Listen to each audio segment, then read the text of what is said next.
নমস্কার, আমি শুভম রায়। আপনারা দেখছেন জিটিভি দ্রুতগতিতে সবার সাথে।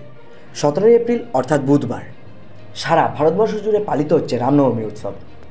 সারা ভারতবর্ষের সাথে সাথে বহরমপুর শহরেও পালিত হলো রামনবমী উৎসব।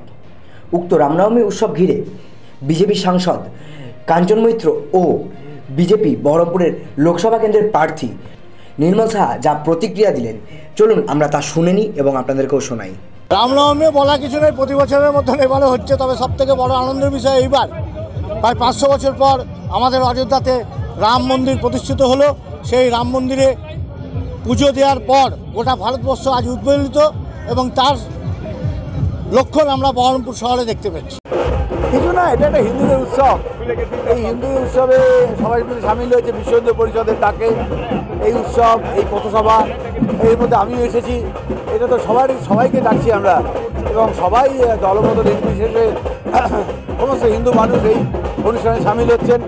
এবং এটা গর্বের জিনিস। আমরা এই গর্বটাকে অনেকদিন পালন করিনি, এবার আমরা জোশের সঙ্গে, গর্বের সঙ্গে, আনন্দের সঙ্গে পালন করছি।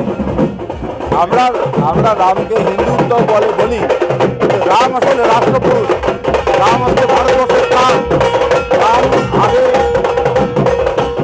যখন রামের সময়, তখন ভারতবর্ষে হিন্দু ছাড়া আর কিছু ছিল না। আমরা পরে থেকে বিভাজিত করেছি, অন্য ধর্মের আক্রমণকারী এসেছে। এটা অন্য ইতিহাস।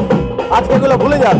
আজকে মনে করুন রাম আমাদের রাষ্ট্রপুরুষ, তার বন্দনাতে আমরা সবাই রাস্তায় নেমেছি। আপনারা এতক্ষণ দেখছিলেন জিটিভি দ্রুতগতিতে সবার সাথে। জিটিভির নতুন নতুন খবরের আপডেট পেতে এক্ষুনি লগ ইন করুন www.gtvlivenews.com।